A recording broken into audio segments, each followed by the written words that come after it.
नमस्कार, मैं मुस्कान कनौजिया और आप देख रहे हैं ACC news today. Ajay Devgan और बॉलीवुड की मोस्ट अवेटेड फिल्म रनवे 34 का ट्रेलर रिलीज़ हो चुका है।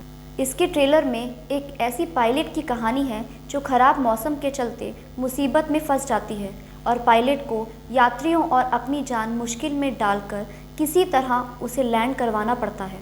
ट्रेलर धांसू है और फिल्म की कहानी भी काफ़ी दिलचस्प है।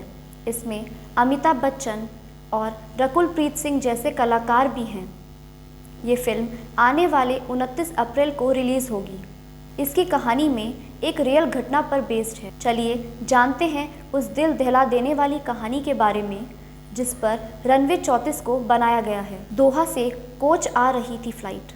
18 अगस्त 2015 को जेट एयरवेज़ की फ़्लाइट 9W555 दोहा से कोच के लिए निकली थी।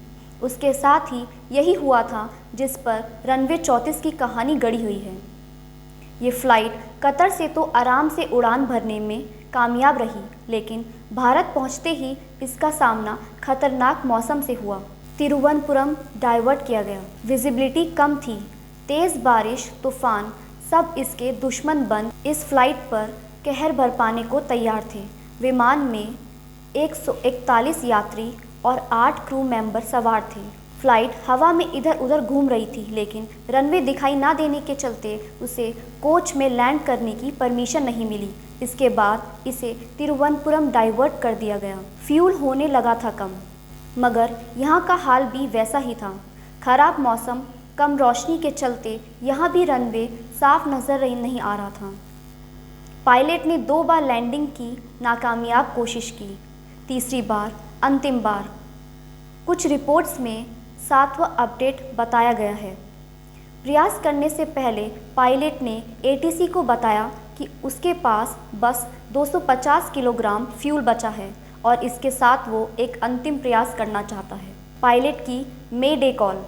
इसी के साथ ही उसने एटीसी को वो शब्द कहे जो शायद ही कोई पायलट कहना चाहता है। मे डे इस फिल्म का नाम भी यही था, जिसके बाद में बदल दिया गया।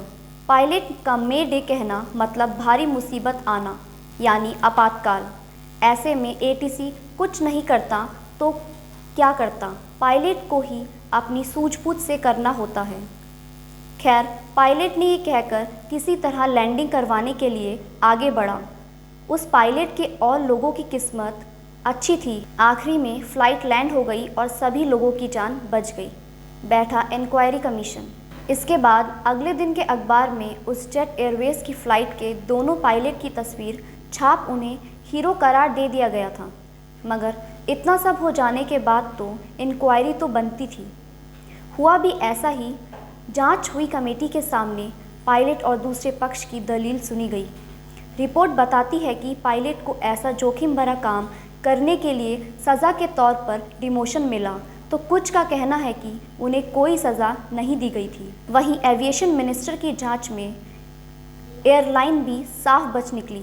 यहाँ तक कि जेट एयरवेज़ ने तो फ्यूल कम होने की बात को नकार दिया था। उनका कहना था कि विमान में फ्यूल पर्याप्त मात्रा में था, नियमों के हिसाब से।